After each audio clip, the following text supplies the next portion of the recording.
가정에서 부모님들이 자녀들을 키울 때 첫째가 많이 혼나죠. 첫째가 혼나는 모습을 보고 둘째는 알아서 행동을 하는 경우가 많이 있습니다.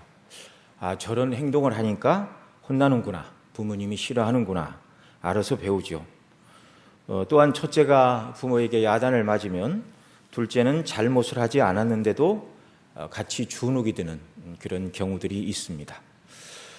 오늘 본문 앞구절까지 사도 요한은 성도들이 하나님과 생명의 교제를 나누며 기쁨으로 이 땅을 살아야 하는데, 그렇게 하기 위해서는 죄를 버리고 형제를 사랑해야 된다. 하나님과의 교제 속에서 주시는 기쁨을 방해하는 것이 죄를 짓는 것이요 형제를 사랑하지 못하는 것이다. 그 말씀을 지금 요한 사도가 말하고 있죠.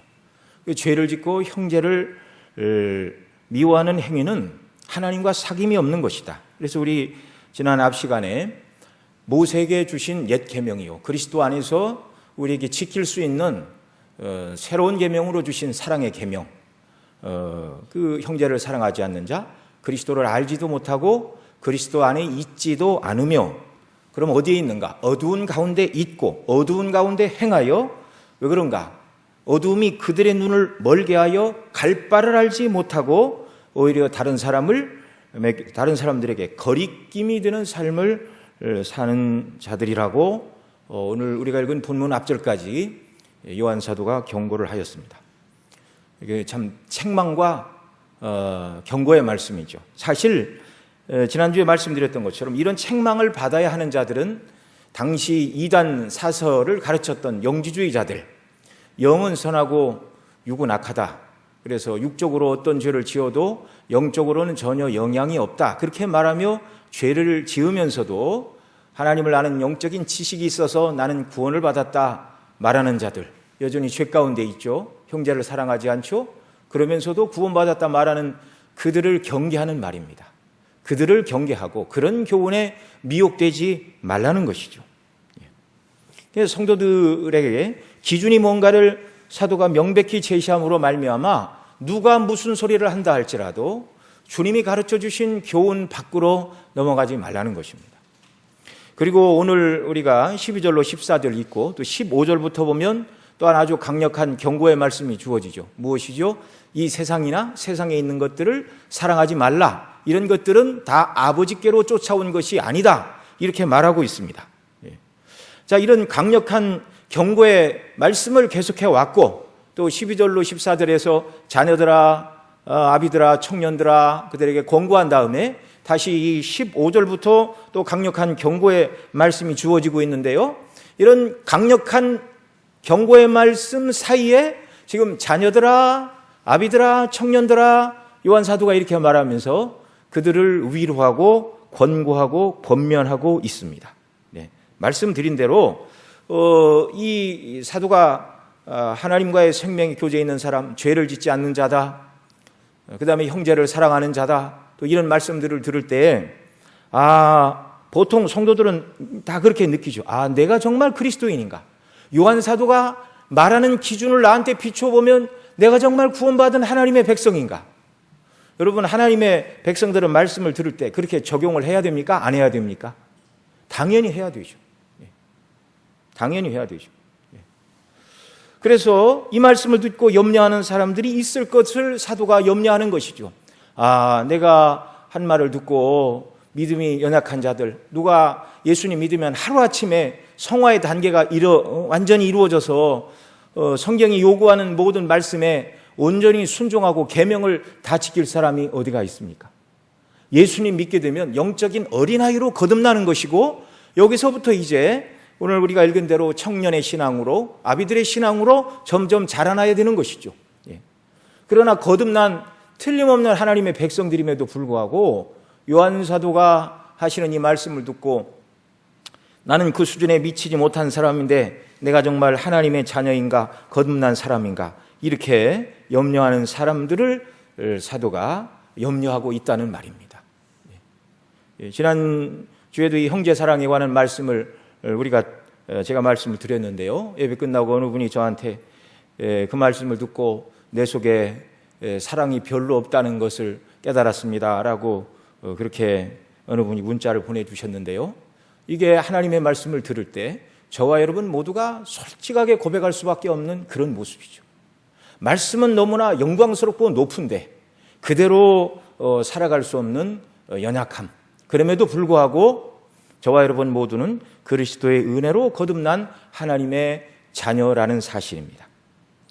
이 요한 사도는 강력한 교리를 증거하는 중간에 이 말씀들을 통하여 여러분들이 죄를 버린 온전한 빛에 거하는 삶, 형제를 사랑하는 삶, 그것에 대하여 완벽하게 지키는 것이 불가능하여 소망이 없다고 여러분들이 생각합니까? 예. 그런 말씀들은 말씀을 증거하는 목회자들이나 또 이 세속을 떠나 수도원에서 들어가 돌을 닦는 수도사들에게나 해당되는 말씀이지, 우리와 같이 오늘날 얘기하면 직장 다니고 사업을 하고 불신자들과 섞여 사는 평범한 그리스도인들이 어떻게 요한 사도가 말하는 것과 같은 그런 종류의 거룩한 삶을 살아갈 수가 있겠습니까? 이제 그런 염려를 하고 있는 것이죠. 그렇게 느끼는 사람이 있다면, 그들을 향하여 지금 요한 사도가 하는 말은 이것입니다. 여러분이 기독교의 본질을 온전히 깨닫기만 하면 주께서 우리에게 주신 모든 말씀은 그리스도인이 삶 속에서 믿지 않는 세상 사람과 섞여 살면서 또 육신의 모든 일을 감당하면서도 얼마든지 지킬 수 있는 말씀으로 우리에게 주신 것이다. 이걸 가르쳐주면서 그 원리를 다시금 말씀하고 있습니다.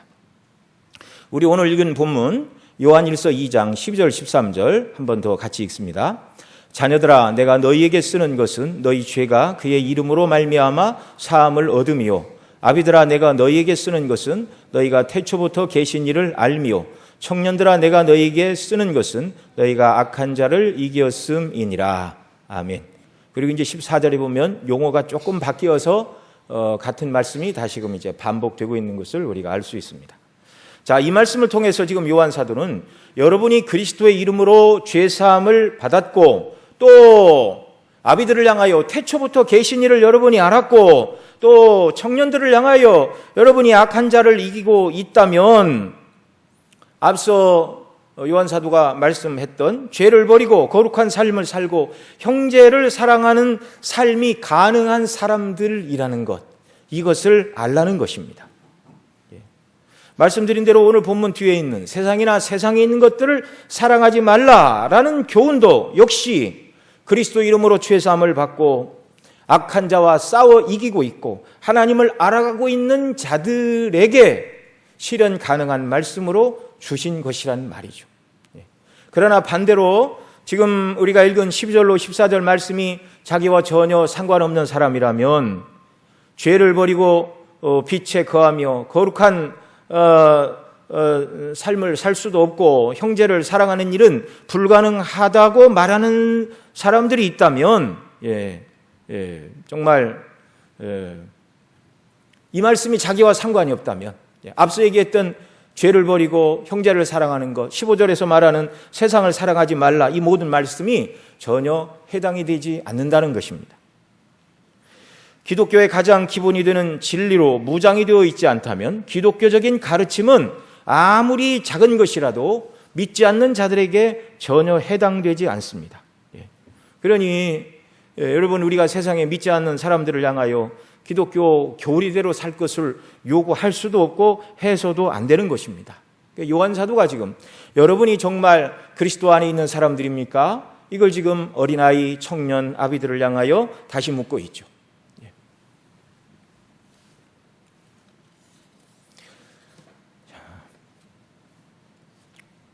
자, 그러면 사도가 누구에게 계명을 지켜야 하며 형제 사랑을 해야 하고 세상을 사랑하지 말라고 말씀하고 있는가? 오늘 본문에서 우리가 읽은 대로 세 종류의 대상이 있습니다. 첫째는 자녀들이요, 14절에서는 아이들아라는 말로 이제 바꿔서 부릅니다. 둘째는 아비들이요, 셋째는 청년들에게 교훈을 하고 있습니다. 사도가 여기 자녀들아, 아비들아, 청년들아 이렇게 부르고 있는데 이 대상은 모두 그리스도 안에 있는 구원받은 성도들입니다. 자녀들아, 이 표현은 이제 2장 1절 시작할 때 이 표현이 등장을 했죠. 나의 자녀들아, 내가 이것을 너희에게 쓰면 너희로 죄를 범치 않게 하려 함이라, 이렇게 말하였는데요. 그래서 이 자녀들아라는 말 속에는 중생한 지 얼마 되지 않은 영적인 어린아이의 수준에 있는 사람부터 장성한 수준에 있는 사람, 영적으로 예수님 많이 닮은 성숙한 그리스도인들 모두가 다 이 자녀들아라는 말씀 속에 다 포함이 된다, 이렇게 우리가 생각을 해야 합니다.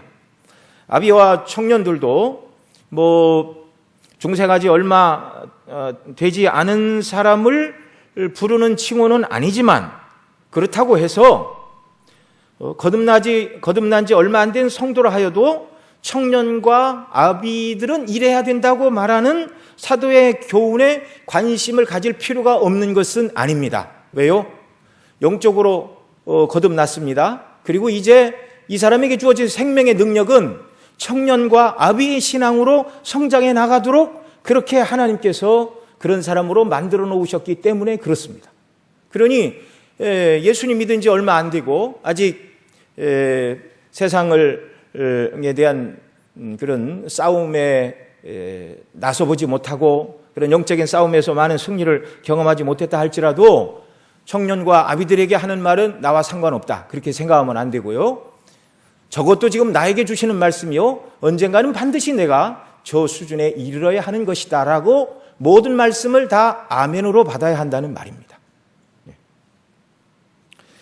자, 그런 의미에서 여기서 말하는 자녀들, 아비들, 청년들아라는 표현은 특별한 상태에 있는 그리스도인들을 지칭하는 말임과 동시에 모든 그리스도인들이 다 자기에게 다 주시는 말씀으로 영적인 어린아이의 수준에 있다 할지라도 이런 믿음의 자리로 나아가도록 우리가 부르심을 받았고 구원함을 받았다는 것을 기억을 해야 됩니다.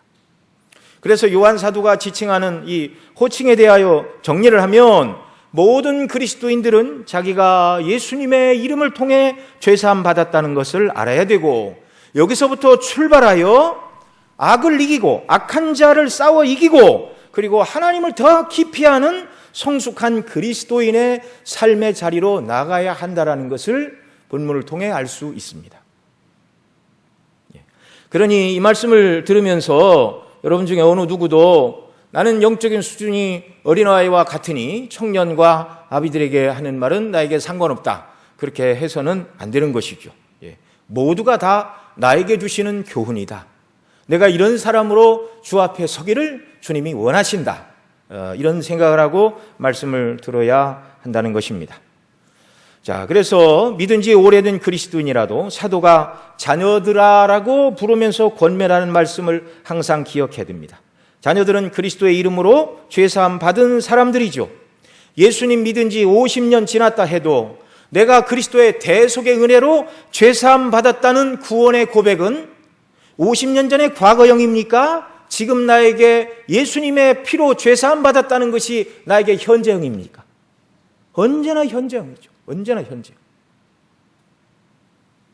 그래서 참 그리스도인은 그리스도의 대속의 십자가의 말씀을 들을 때마다 다 아는 거다라고 말해서는 안 되고 항상 감사와 감격을 다시 누려야 됩니다. 만일 우리가 십자가의 복음을 들을 때 마음의 기쁨과 감격이 사그러들었다면 그게 울어야 될 일입니다. 하나님 앞에 기도해야 되고 대속의 은혜로 성도가 기뻐하지 않는다면 도대체 이 땅 험한 이 세상에 무엇으로 성도가 기뻐하며 살아갈 수가 있겠습니까?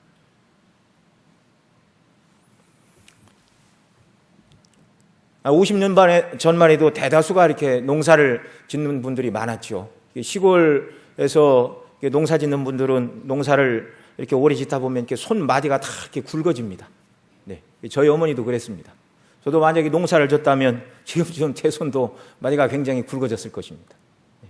근데 이 자녀들이 굵어진 그 부모의 이렇게 손마디를 볼 때 어떤 생각이 드나요? 참 우리 엄마 아버지는 손 건강에 신경을 좀 쓰지, 그렇게 그냥 손 좀 관리도 안 하고 저게 뭐야 남보기 싫게 그러는 자녀가 어디 있습니까? 부모가 나를 먹이고 키우기 위하여 열심히 일하고 고생하여 저렇게 손에 마디가 베길 정도로 고생을 했구나. 그래서 이렇게 부모님의 손을 어쩌다 한번 잡아드린다든지, 또는 부모의 손을 뭐 씻어드릴 일이 있다든지, 뭐 손톱을 깎을 일이 있다든지, 이럴 때 그 부모의 굵어진 손마디를 보는 자녀의 심정은 늘 가슴에 애린 것이죠. 엄마 아버지가 나를 이렇게 사랑하셨구나. 그리스도의 십자가를 생각할 때마다 저와 여러분이 항상 그래야 한다는 것입니다.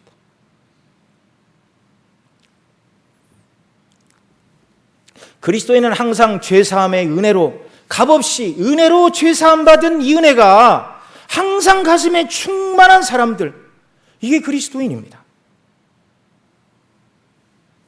또 아비들을 향해서 너희가 태초부터 계신 이를 알았음이라 말씀하시는데, 태초부터 계신 하나님을 아는 지식으로 무장하고 하나님을 아는 성도의 삶을 사는 것, 신앙 연륜이 이렇게 많이 흐른 사람들에게만 요구되는 것이 아니라 모든 그리스도인들, 구원의 은혜를 깨달은 날로부터 그 구원을 계획하시고 이루시고 우리를 자녀로 받으시고 영원한 천국에서 영원토록 우리와 거하기를 기뻐하시는 그 하나님이 누구신가?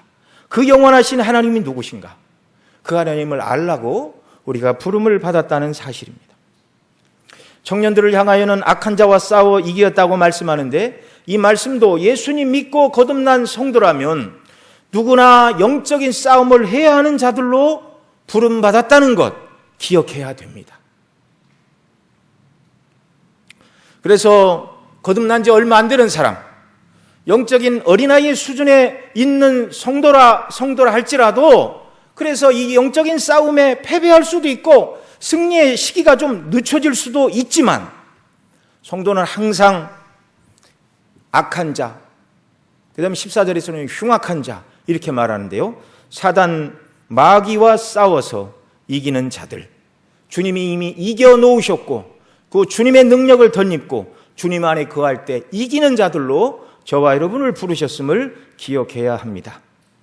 그러니 신앙 성장의 단계에 따라 우리가 어린아이와 같은 처지에 있든지, 정말 청년의 신앙 가운데 있든지, 성숙한 아비들의 신앙 가운데 있든지, 성도 모두는 다 그리스도 안에서 구원을 경험하였고 영적인 성장의 자리로 나아가 사단 마귀의 계계와 싸워 이기는 자들, 죄를 이기는 자들이 되어야 하고, 또 더욱 하나님이 누구신가를 알고 그 하나님을 닮아, 거룩하신 하나님을 닮아 죄를 버리고 거룩을 추구하고 형제를 사랑하고 세상을 사랑하지 말아야 된다고 요한 사도가 가르치고 있습니다. 자, 그것이 어떻게 해서 가능한가? 무엇 때문에 계명을 지켜라, 형제를 사랑하고 세상을 사랑하지 말라고 말하는가? 말씀드린 대로 첫째는 우리가 예수의 이름으로 죄사함을 받았기 때문에 그렇습니다. 12절과 14절 상반절에 자녀들에게 하시는 말씀을 한 번 더 읽겠습니다. 자녀들아, 내가 너희에게 쓰는 것은 너희 죄가 그의 이름으로 말미암아 사함을 얻음이요. 또 그 다음 14절 앞부분에 가면은요, 아이들아, 내가 너희에게 쓴 것은 너희가 아버지를 알았음이요, 이렇게 말합니다. 다른 이제 아비와 청년들에 관한 얘기는, 아비들을 향하여 하는 말씀은 13절과 14절이 똑같고요, 또 청년들을 향하여 하는 말씀은 13절과 14절이 같은데 14절에서 내용이 좀 더 이렇게 추가가 되었습니다. 그런데 이제 아이들을 향하여 하는 말씀 중에는 이렇게 12절에서는 12절과 14절의 내용이 좀 다른 것처럼 보이죠. 너희에게 쓰는 것은 너희 죄가 그의 이름으로 말미암아 사함을 얻었다. 14절에서는 아이들아, 내가 너희에게 쓰는 것은 너희가 아버지를 알았음이요, 이렇게 말합니다. 그러니까 하나님 아버지께서 그 아들 예수 그리스도를 통하여 죄사함의 은혜를 베풀어 주시는 하나님이시고, 그 하나님의 구원의 방법이 그리스도의 대속의 십자가의 방법이라는 것, 이것을 깨달아 아는 자가 다 하나님의 구원받은 사랑받는 자녀라는 것을 믿으시기 바랍니다. 예수님 때문에 저와 여러분 모두가 하나님의 사랑받는 자녀로 부르심을 받았습니다. 간혹 성도들에게 당신 죄사함 받았습니까? 이렇게 물으면 어떤 분들은 자신 있게 그럼요, 내가 예수님 믿음으로 예수님의 의로 죄사함을 받고 거듭나 하나님의 자녀가 되었습니다. 아주 확신 있게 대답하는 사람들, 너무너무 시원하죠. 대답도 시원하고 듣는 사람도 시원하고 그렇게 대답하는 사람도 주님의 대속의 은혜에 대한 감격으로 그렇게 대답을 하니 얼마나 감사합니까? 저와 여러분 모두가 다 정말 복음의 은혜에 대한 영광으로 감사하여 누가 구원받았냐 말하면 우물쭈물해하지 말고 사랑받는 하나님의 자녀답게 그리스도의 대속의 은혜 가운데 자격은 없지만 은혜로 구원받은 하나님의 자녀라고 당당히 고백하는 역사가 있기를 바랍니다. 그런데 간혹 어떤 분들은 당신은 죄사함 받았습니까? 그러면 죄사함 받았으면 좋겠습니까? 받았으면 좋겠습니다. 또 어떤 사람은 어떤 때는 죄사함 받은 것 같은데 어떤 때는 아닌 것 같습니다. 또 어떤 사람은 용서받고 싶습니다. 그래서 기도도 하고 말씀대로 순종하는데 실패할 때가 많습니다. 제가 다 용서받고 구원받은 하나님의 자녀가 되도록 기도해 주시기 바랍니다. 여러분, 이런 대답들은 성경적입니까? 성경적입니까? 비성경적이죠. 이렇게 죄사함 받으면 좋겠다는 희망을 담아서 하는 말들은 죄사함이 나의 반응에 따라서 결정된다고 생각하는 모든 죄인들 머릿속에 잠재되어 있는 이 바로 공로주의, 행위주의. 내가 뭔가 의미 있는 일을 해야 내가 죄의 사함을 받고 하나님의 자녀가 될 수 있다는 행위구원의 이 사상이 이게 이방 종교와 그 다음에 개혁주의 신앙 밖에서 예수님 믿는 것 플러스 자기 행위가 있어야 된다고 가르치는 모든 잘못된 구원론들 다 여기에 기초를 두고 있는 것입니다. 우리가 목사님 통해서 100번, 200번, 500번도 더 들은 얘기죠. 죄사함은 우리 행위와 공로가 기반이 되는 것이 아닙니다. 항상 성경이 가르치는 대로 예수 그리스도의 행하신 대속의 사건이 저와 여러분의 구원의 오직 유일한 단 하나의 근거입니다. 이것을 믿을 때 하나님께서 예수님을 통하여 이루신 하나님께로서 난 의를 저와 여러분의 것으로 여겨주시는 칭의의 구원을 받았습니다. 예수님 때문에 의롭다 하심을 입었지 우리가 죄가 하나도 없는 의로운 자가 된 것은 아닙니다. 칭의는 우리가 거룩하게 되었다는 말이 아닙니다. 예수님 때문에 예수님의 행하신 일을 하나님께서 보시고 저와 여러분을 의로운 자로 여겨주시는 하나님의 법정적인 선포입니다. 그래서 구원이 놀라운 것이죠. 예수님의 대속의 은혜를 믿는 자에게 이 의를 주십니다. 믿음이 통로가 되어 의롭다 하심을 받지요. 이 믿음조차도 내가 한번 믿어보겠다고 결심해서 믿는 것이 아니라 하나님의 구원의 진리를 깨닫게 하시는 성령의 역사로 주시는 하나님의 선물입니다. 나를 위한 대속의 은혜가 얼마나 완전하고 크고 놀라운지 하나님께서 나의 행위를 보시고 내 죄를 용서한 것이 아니라 전적으로 그리스도의 행하신 일을 인하여 저와 여러분의 죄를 용서하시는 이 대속의 은혜의 방식을 더 깊이 깨닫는 자들이 되게 해달라고 기도하고 은혜를 사모하는 역사가 있기를 바랍니다. 우리의 소망은 주님께만 있습니다. 여러분, 우리의 소망은요, 우리가 죄사함 받은 것은 하나님의 마음씨가 넓은 데 근거하는 것이 아닙니다. 하나님은 선하시고 마음이 높고 용서하시기를 기뻐하시는 분이라서 우리가 용서를 구하기만 하면 언제라도 죄를 없이 해주시는 그런 하나님이 아니십니다. 하나님은 거룩하시고 의로우시기에 그 어떤 조그만한 죄라도 그 죄에 대한 합당한 대가가 치러지지 않으면 절대로 하나님은 죄인을 향하여 의롭다고 선포하실 수가 없습니다. 그런데 우리의 모든 죄를 용서하고도 남는 충분한 죄의 대가가 완전하게 지불되었죠. 그리스도의 십자가의 죽으심과 우리 죄의 문제가 해결되었음을 선포하는 그리스도의 부활 사건이 바로 그것입니다. 늘 이걸 바라봐야 되는 것이죠. 또 어떤 사람들은 자기 죄를 심히 애통하고 여러 날 슬퍼하고 며칠간 금식하고 회개했기에 그것이 공로가 되어 죄 용서되지 않겠느냐라고 말한다면 이것도 또한 역시 오해입니다. 여러분, 하나님께서 어떤 사람에게 그 사람이 지은 죄로 인하여 그 죄에 대한 합다가 합당한 형벌이 지옥의 형벌이라는 것을 두려움으로 깨닫게 하시고 또는 심령상으로 그런 고통을 견뎠다 할지라도 여러분 그것이 구원의 조건이 될 수가 있습니까? 아닙니다. 아닙니다. 오직 우리의 죄는 그리스도의 대속의 은혜가 죄사함의 조건이요 이 놀라운 구속의 사건을 성령께서 믿게 하실 때 중생이 일어나고 이렇게 거듭난 사람이 자기 죄를 슬퍼하고 죄에서 돌이키게 되는 것이죠. 이 사실을 오는 본문 12절에서 너희 죄가 그의 이름으로 말미암아 사함을 얻었다. 이름은 인격을 말하는 것이죠. 예수님이 행하신 대속의 사건을 통해서 죄사함 받아 하나님의 자녀가 되었다는 것입니다. 우리의 과거에 지은 죄, 현재 짓는 죄, 또 그래서는 안 되겠지만 미래에 틀림없이 저와 여러분이 하나님 나라 들어가기 전에 한 가지라도 죄를 짓고 천국을 갈까요? 안 짓고 가게 될까요?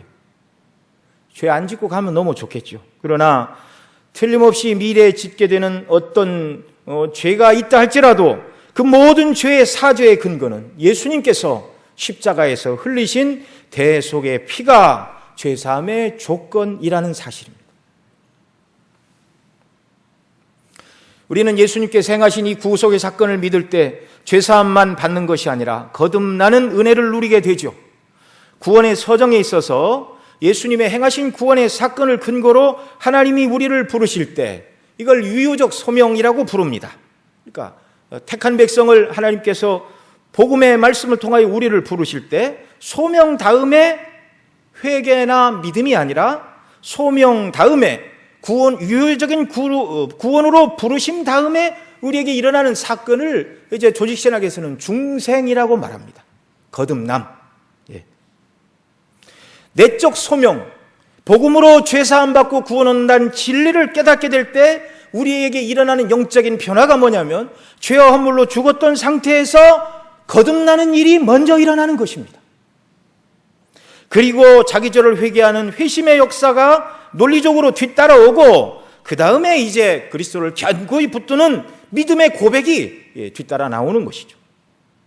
그러니 예수님 믿고 죄를 회개하고 예수님을 믿는다고 신앙을 고백한 자들은 이미 거듭난 자들임을 믿으시기 바랍니다.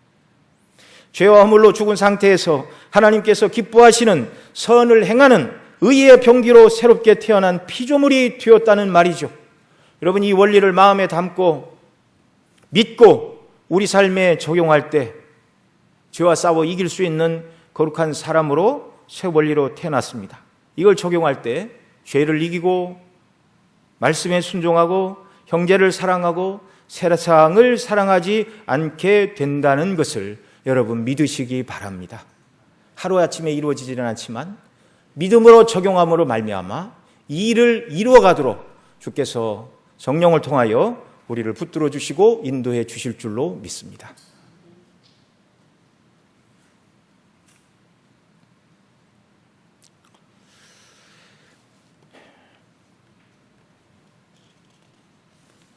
두 번째로 그리스도인들은 악한 자를 이긴 자들이다 말하는데요. 청년들을 향하여 하시는 말씀이죠. 13절과 14절에 청년들아라고 부르시고 13절에서는 내가 너희에게 쓰는 것은 너희가 악한 자를 이기었음이라 이렇게 말합니다. 14절에서는 내가 너희에게 쓰는 것은 너희가 흉악한 자를 이기었음이라 라고 말하는데 그 사이에 무엇을 가지고 흉악한 자를 이기는지가 첨가되어 있죠. 너희가 강하고 하나님의 말씀이 너희 속에 거하시고 바로 이 표현이 조금 달라졌죠. 어떻게 악한 자, 흉악한 자, 사단 마귀를 이길 수가 있는가? 너희가 강하고 대속의 피로 말미암아 구원받은 자, 너희가 은혜 속에 강하고 그리고 하나님의 말씀이 너희 속에 있어 그 말씀으로 악한 자, 흉악한 자, 사단 마귀와 싸워 이기는 자들이 되었다고 선포하고 계십니다. 예수님 안에 있는 복음의 진리의 말씀으로 그 말씀을 믿음으로 영적인 싸움의 현장에서 적용함으로 악한 자를 이기고 죄를 이기게 된다는 말씀입니다. 에베소 6장 10절 이하에 하나님의 전신 갑주를 입으라 말씀하면서 이렇게 말하죠. 마귀의 괴계를 능히 대적하기 위하여 하나님의 전신 갑주를 입으라. 진리의 허리띠, 의의 흉배, 평안의 복음의 신, 믿음의 방패, 구원의 투구. 이건 다 방어용 그런 도구들입니다. 17절 하반절에 가서 공격용 무기 하나를 언급하죠. 성령의 검 곧 하나님의 말씀을 가지라. 하나님의 말씀이 우리 속에 거할 때 그 말씀을 영적인 싸움에서 믿음으로 적용함으로 우리가 악한 자 사단을 이긴다는 것입니다.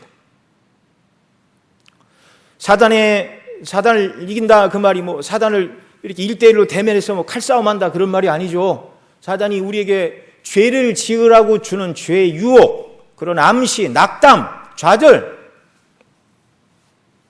하나님을 믿지 못하게 하는 불신앙, 이 모든 것들을 하나님의 말씀으로 싸워 이기게 하신다는 것입니다.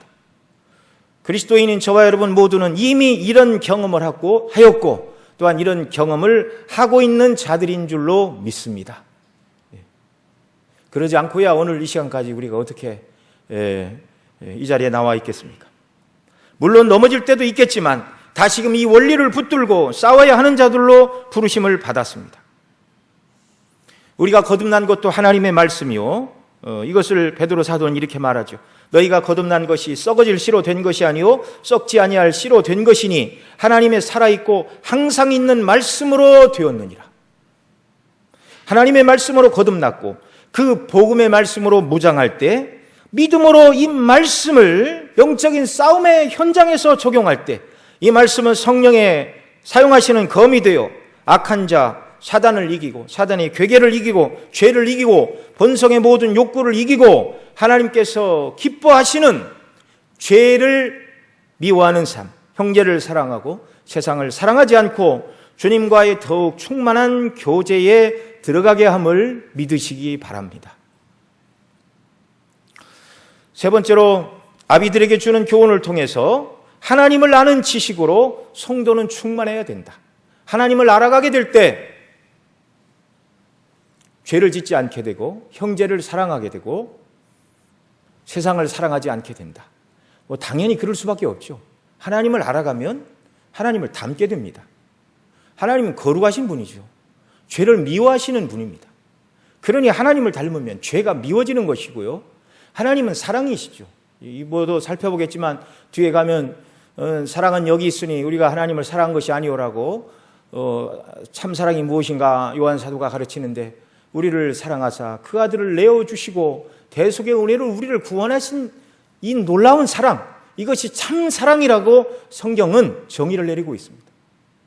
이 하나님의 사랑을 우리가 온전히 깨닫게 될 때 하나님을 닮아 형제를 사랑하게 되고요. 또 15절에서는 세상이나 세상에 있는 것들을 사랑치 말라, 이것들은 아버지께로 온 것이 아니다, 그렇게 말씀하고 있는데, 하나님을 알게 되면 하나님 아버지께로부터 오지 않은 세상을 사랑할 리가 없게 되는 것이죠. 그러니 저와 여러분 모두가 더 하나님을 알아가야 합니다. 자, 아비들아 내가 너희에게 쓴 것은 너희가 태초부터 계신 이를 알았으며, 태초부터 계신 이를 알았으며, 아이들에게는 내가 너희에게 쓴 것은 너희가 아버지를 알았으며 라고 말했는데, 아비들을 향하여는 한마디가 더 추가가 되었죠. 태초부터 계신 이를 알았으며, 영원전부터 계신 하나님이 어떠신가, 하나님에 대한 이해가 자라났다는 것입니다.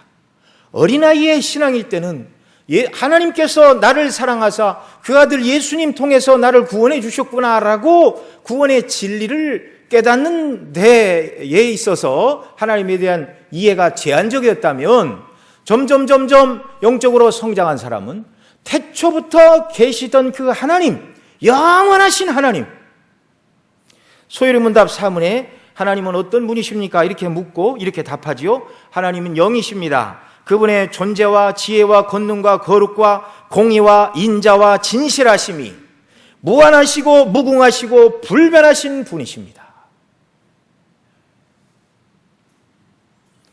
하나님, 이런 하나님인 것을 우리가 신앙생활을 통하여 계속 경험해야 되고 알아야 되고 누려야 하는 것이죠.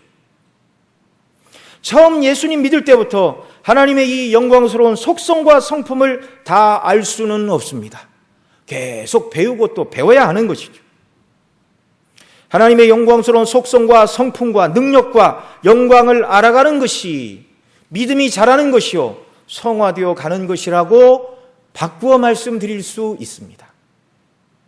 이 영광스럽고 거룩하신 하나님의 뜻은요, 하나님을 알아가고 하나님을 닮아가면 우리가 지키기 매우 어려운, 아주 어려운 율법을 부과하시어 정말 하나님께서 우리를 괴롭게 하는 데 목적이 있는 것이 아니라 로마서 8장 29절 이하에서 우리를 구원하시고 부르신 목적을 말하죠. 우리로 그 아들의 형상을 본받게 하기 위하여 우리를 하나님께서 영원전에 택하셨고 택하신 자를 부르시고 부르신 자를 의롭다 하시고 의롭다 하신 자를 영원롭게 하시는 하나님의 구원 계획, 예수님 닮게 하는 것. 예수님은 어떤 분이죠? 예수님은 하나님 아버지의 뜻에 온전히 순종하시고 복종하셨습니다. 우리가 예수님 닮아가고 하나님을 알아가게 될 때, 정말 예수님을 알고 하나님을 알아가게 될 때 예수님 닮게 되고 하나님 닮게 되고, 그래서 말씀드린 대로 거룩하신 하나님을 닮아 죄를 미워하고 사랑의 하나님을 닮아 사랑을 실천하고 하나님께로서 나오지 않은 세상을 사랑하지 않는 자가 되는 것이죠. 그러니 여러분, 이 원리를 붙들고 정말 이 말씀드린 여러 것 중에 하나, 정말 세상이 너무너무 사랑스럽거든. 내가 하나님을 아는 일에 있어서 너무나 멀리 떨어져 있구나, 이걸 생각하고 하나님을 아는 일에 열심을 내야 하는 줄로 믿습니다. 원수를 사랑하라, 아무나 할 수 없죠. 하나님의 사랑을 더 깨닫게 해달라고 우리가 엎드려 기도하고 도우심과 은혜를 구해야 됩니다. 죄가 그렇게 매력적으로 다가오면 거룩하신 하나님이 얼마나 영원하신 분인가를 알고 그분을 닮게 해달라고 은혜를 구해야 합니다. 오늘 본문을 통해서 우리는 자녀들에게 주시는 말씀을 통하여 우리의 죄가 예수님으로 말미암아 사함받았다는 것을 온전히 우리가 깨달아 알았습니다. 우리의 영적인 성숙의 상태가 어디에 있든지, 어린아이와 같은 상태에 있든지, 청년의 상태에 있든지, 아비들의 상태에 있든지, 정말 더 이런 은혜를 우리가 삼아야 되죠. 어린아이와 같은 상태에 있는 사람, 구원의 은혜와 기쁨으로 충만한 사람, 적어도 그리스도인은 이런 사람이어야 됩니다. 정말 갓 태어난 어린아이들을 향하여 하나님은 많은 것을 요구하지 않으십니다. 왜요? 자라나야 하니까 그렇죠. 영적인 싸움은 성인의 몫입니다.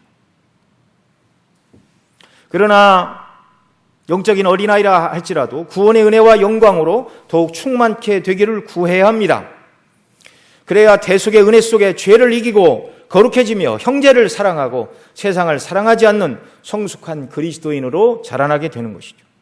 저와 여러분의 신앙이 청년의 때에 이르신 분들이 있습니까? 은혜 가운데 성장한 청년의 때는 일하는 때입니다. 바로 하나님의 말씀, 곧 성령의 검으로 악한 자, 흉악한 자, 사단 마귀의 괴계를 이기고 죄의 유혹을 말씀으로 이기고 승리하는 자리로 더욱 나아가는 자들이 되기를 소원하는 역사, 이런 역사가 우리 있기를 바랍니다. 또한 영적으로 선한 싸움을 싸우고 아비들과 같은 그런 원숙한 신앙의 자리에 나아가신 분들이 계십니까? 더욱 태초부터 계신 하나님을 바라보고 그 하나님을 알아가는 일에 힘쓰는 역사, 그래야 우리가 하나님을 더욱 닮게 됩니다. 거룩함을 이루고 세상이 아닌 하나님을 사랑하게 되는데요, 이런 삶을 살다가 저와 여러분 모두가 불원간에 멀지 않은 시간이 우리에게, 멀지 않은 시간에 우리 모두는 다 정말 하나님을 영광스럽게 알고 그 하나님의 영광에 참여하는 천국에 들어가 영생을 누리게 될 것입니다. 우리가 신앙의 어느 단계에 있든지 이 영광의 소망으로 주께서 우리 모두를 충만케 하시고 날마다 자라나고 날마다 순종하고 날마다 주님 안에 거하는 자들이 되도록 은혜 위에 은혜를 베풀어 주시기를 소원합니다. 기도하겠습니다. 하나님 아버지 고맙고 감사합니다. 저희들을 예수 그리스도의 보배 피로 죄를 씻고 구원하사 사랑하시는 자녀들로 하나님의 말씀 붙들고 사단 마귀의 괴계와 싸워 이기는 청년들로 또 그 모든 싸움들에서 승리하고 더 하나님을 알아가는 원숙한 신앙의 사람들로 아비들의 신앙의 자리로 저희들을 불러주심을 감사합니다. 늘 주님 바라보게 하시고 주께서 베푸신 은혜를 늘 의지하여 자라나고 주를 기쁘시게 하고 주 안에 거하여 주의 뜻을 이루는 저희들이 되도록 은혜 더하여 주옵소서. 이 모든 말씀 우리 구주 예수님의 이름으로 기도드리옵나이다. 아멘.